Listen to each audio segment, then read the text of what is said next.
Começa agora o Band Eleições 2018 e no programa desta noite vamos falar do Índice Band. Estão comigo aqui na bancada o cientista político Antônio Lavareda e o jornalista Fernando Mitre. Eu lembro que estamos em transmissão simultânea com a rádio Band News FM, que também reprisa o programa na terça-feira, assim como a rádio Bandeirantes e o Band News TV. O Band Eleições também está disponível no portal da Band. Antônio Lavareda, nós vamos falar hoje sobre o Índice Band. Eu queria que você explicasse, antes de nós mostrarmos os panoramas, todos os panoramas que você separou para a gente, exatamente como é feito o cálculo, do que se trata, e a partir daí a gente parte para os resultados. Rafael, o Índice Band é um agregador.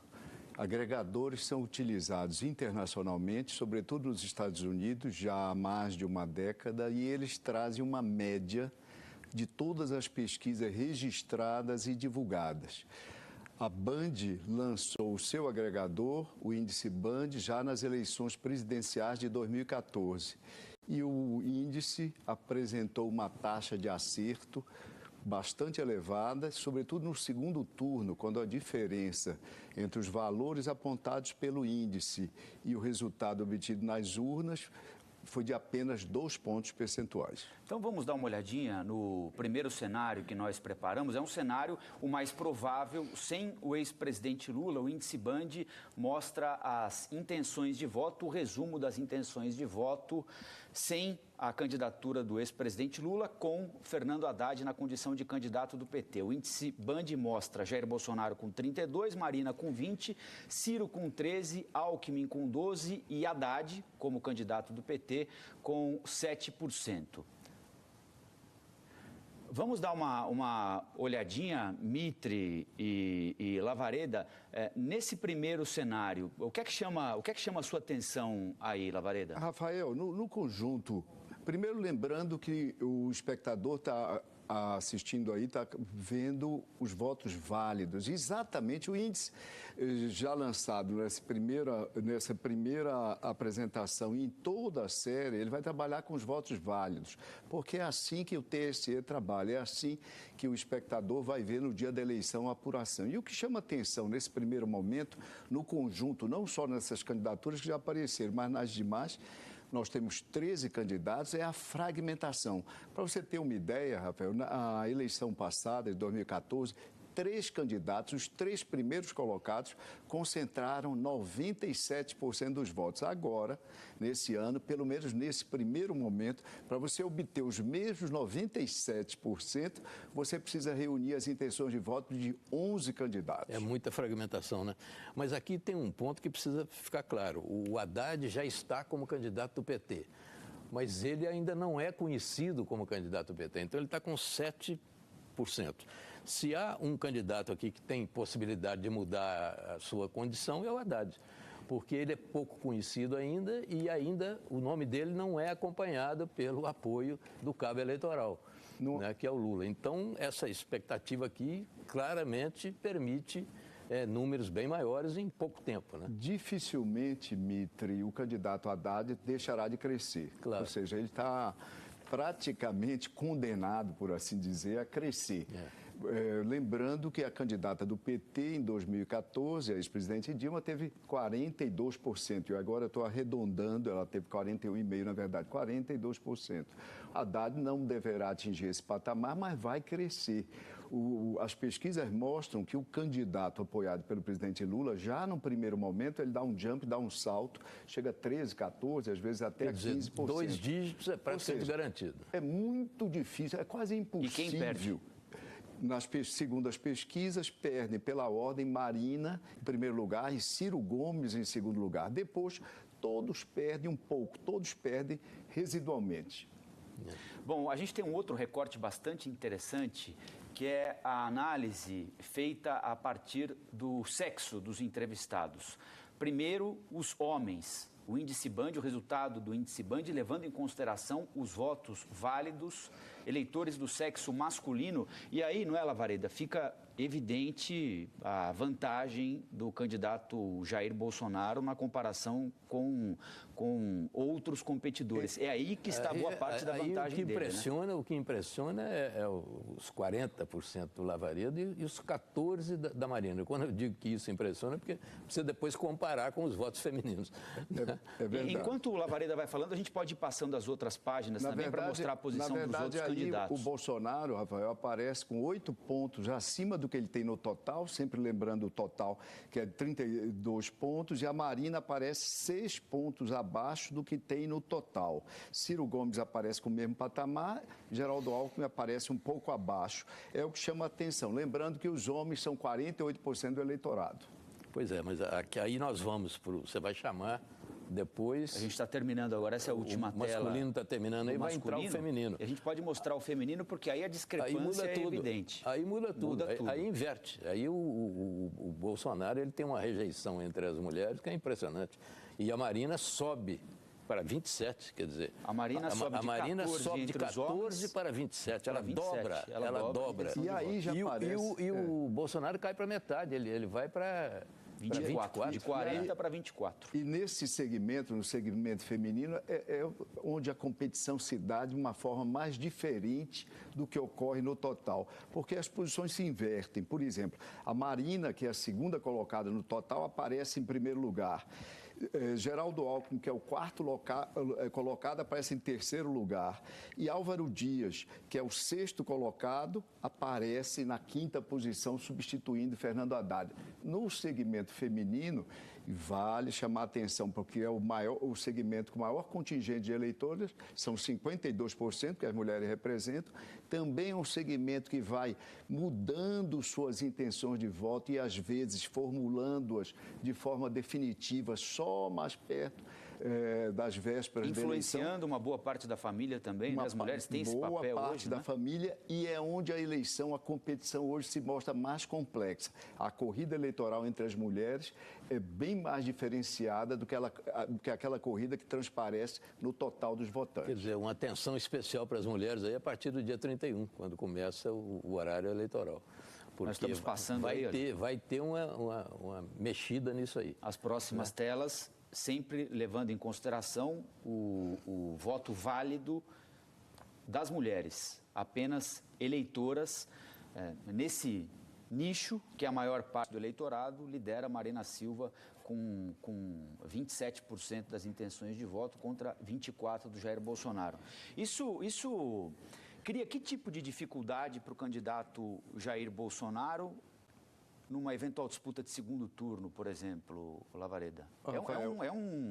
É um monte, é um obstáculo que ele vai ter de descobrir uma forma para atravessar, né? Rafael, esse intervalo que ele apresenta, 40 entre os homens, 24 entre as mulheres, uma diferença de 16 pontos, é o maior gap de gênero. O gap de gênero é essa distância, esse diferença entre dois segmentos, entre esses dois segmentos da história das eleições brasileiras. Nunca, nas 7 episódios de eleições presidenciais que nós tivemos anteriormente, e mesmo dificilmente em outras partes do mundo, em outras eleições, se estabelece uma separação tão nítida no desempenho de um candidato nesses dois gêneros. Isso, como você dizia, obviamente coloca dificuldades, grandes dificuldades, no segundo turno, eventualmente, se o candidato Jair Bolsonaro chegar lá. Isso mostra também uma certa mudança de comportamento na sociedade, né? Há 20 anos atrás, o voto feminino quase sempre seguia o voto masculino.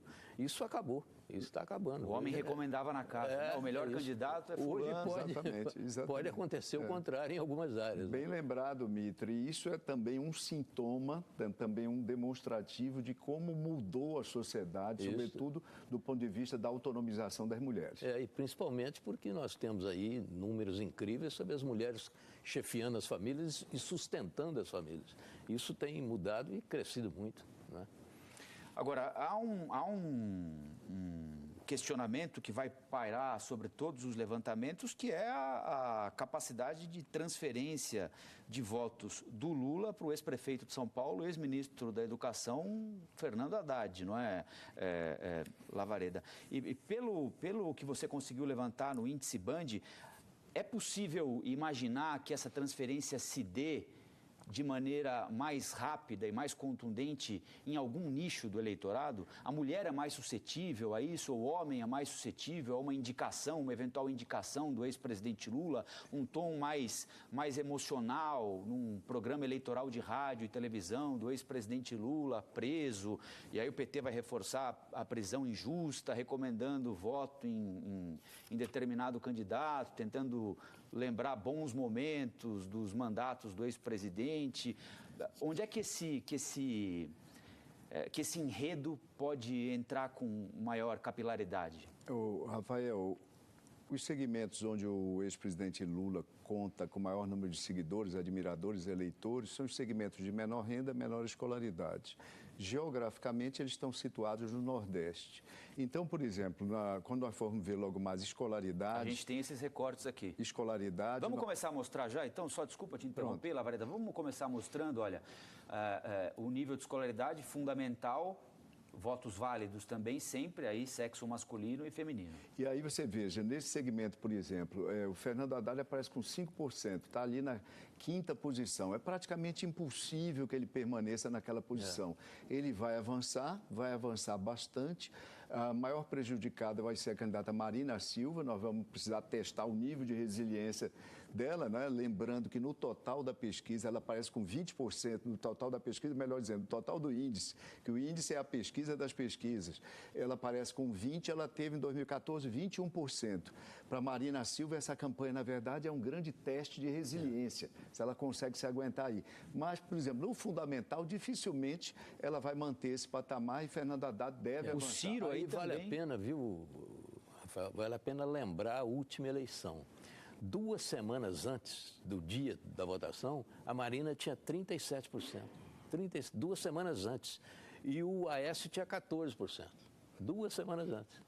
Quer dizer, 15 dias depois estava o Aécio no segundo turno. Com 34 e a Marina com 21. Com 21. E aí houve essa troca, o Lavareda explicou isso aqui pra gente agora há pouquinho, houve essa troca porque nas simulações de segundo turno, a Marina, que vencia a Dilma, passou a perder, então houve um voto útil em direção ao Aécio. O chamado voto estratégico, o voto útil na direção e desequilibrou. E ali a televisão foi fundamental, porque a Marina sofreu um ataque televisivo. Uma avalanche. Uma avalanche. E como você lembrou, isso se deu 2 semanas antes da eleição, que significam 2 semanas e 3 semanas depois do início da propaganda de TV e rádio. Agora, olha, no ensino médio, a gente tem uma mudança importante no panorama levantado pelo Lavareda no índice Band, não é, Lavareda? Aí é um contingente, um grande contingente de eleitores desse segmento, eles compõem 42%, eles perfazem 42% dos eleitores brasileiros. E aí o Jair Bolsonaro cresce 6 pontos em relação ao total. Ele tem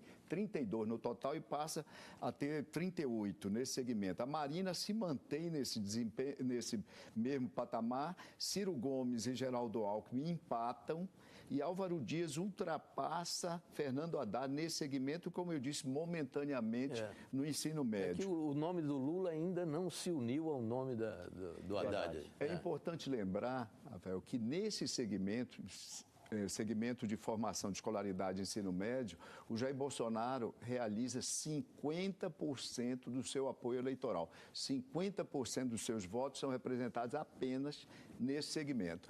É um segmento que vai, do ponto de vista de faixa etária, vai aí dos 16 até os 24 anos. E é o forte do candidato Jair Bolsonaro. Agora, surpreende, a mim pelo menos surpreendeu, no nível de escolaridade superior, nível superior, Bolsonaro... Que é o próximo segmento. A gente está mostrando a última tela agora do ensino médio, já podemos emendar com as telas de ensino superior. Vamos aí no superior. Olha lá, o Bolsonaro, 34%.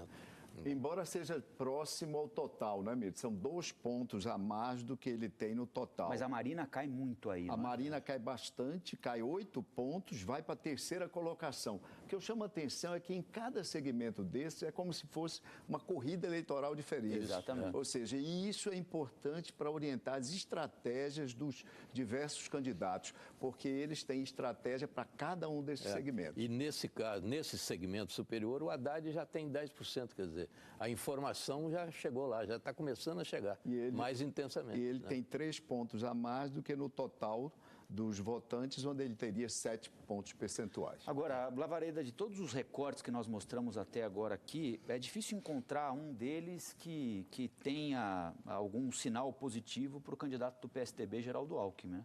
É verdade. Você, nesse segmento de escolaridade superior, por exemplo, ele tem a mesma posição que ocupa no conjunto do eleitorado. No fundamental ele tem 14. Ele está na quarta médio ele tem 11. No médio, superior ele tem 11. No médio ele está empatado em terceira posição com o Ciro. Ele tem, num primeiro momento, como aparece no total, uma proximidade, embora na quarta posição, em relação ao terceiro colocado, que é o Ciro Gomes. Bom, no total ele tem 12. Ele tem 12%. Exatamente. Com a massa de tempo de televisão e rádio, a necessidade que o candidato tem é de apresentar até o 7 de setembro uma primeira movimentação. Ou seja, com 8 dias de campanha de TV e rádio, ele precisa avançar e ultrapassar Ciro Gomes. Esse é o primeiro desafio dele. Sim, mas o maior desafio dele talvez seja o Bolsonaro, né? Tirar votos do Bolsonaro. Com certeza, eu digo, do ponto de vista de colocação apenas, de corrida, do ponto de vista em si. Considerando apenas esse aspecto de corrida de cavalo, ele precisa aparecer em terceira posição para que seu eleitor dê um respiro, uma respirada aliviada e continue a apostar nele. Nós vamos fazer um rápido intervalo agora e voltamos daqui a pouquinho com o Band Eleições, analisando mais cenários do Índice Band.